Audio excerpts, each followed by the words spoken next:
Every morning, the doctors, fellows, and residents in the pediatric unit at Johns Hopkins Kimmel Cancer Center sit down to review their patient's status. All right, who's next? Olivia is our 17-month-old, previously healthy female, referred to the emergency department by her pediatrician. We suspected ALL just looking at the morphology. 17-month-old Olivia Blair was admitted 24 hours ago. She was immediately diagnosed with acute lymphoblastic leukemia. So I think we'll, have a little bit better idea of things after the procedures today, and then we can sit down again and talk some more. We had been wondering what was going on with her, so we were looking for something to make it all tie together and make it make sense. She just seemed like she was sick all the time. You could tell, like, there was definitely something wrong.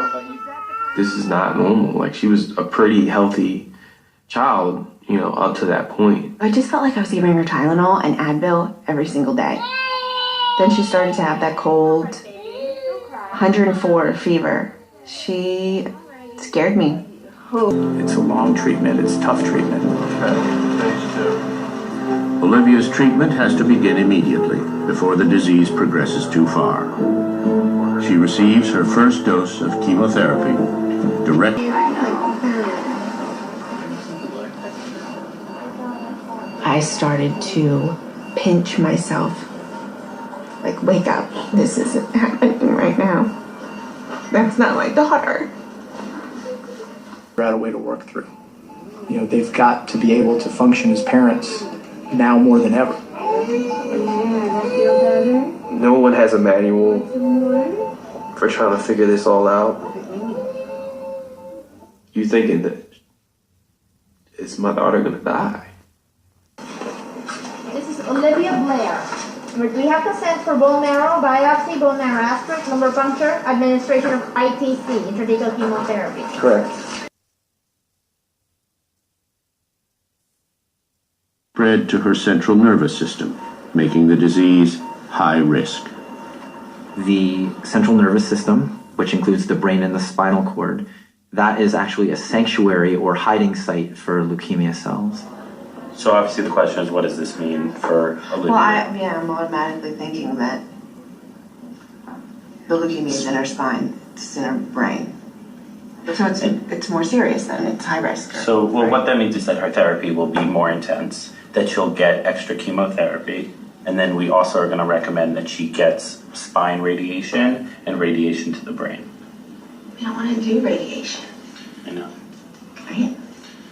So, Why are we doing that? Because we know that radiation will treat it. But we know that the radiation therapy could potentially have effects on her cognitive abilities going forward. Come on, babe. Come on. You're right. We gave you one scenario yesterday. Such a smart child. I know. She is, and she's going to continue to be smart. She has me and you as parents. She won't see me like this, but No. I need to get this out. She is an extremely smart child. How is this gonna affect her? You don't know, right? Right.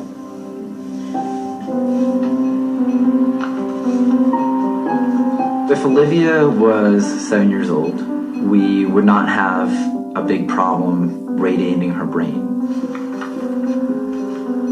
The problem is that because she's 17 months, her brain is not fully developed. It's almost there, but it's not fully developed. So one of the things that we're very worried about and thinking about for Olivia is the role of radiation therapy.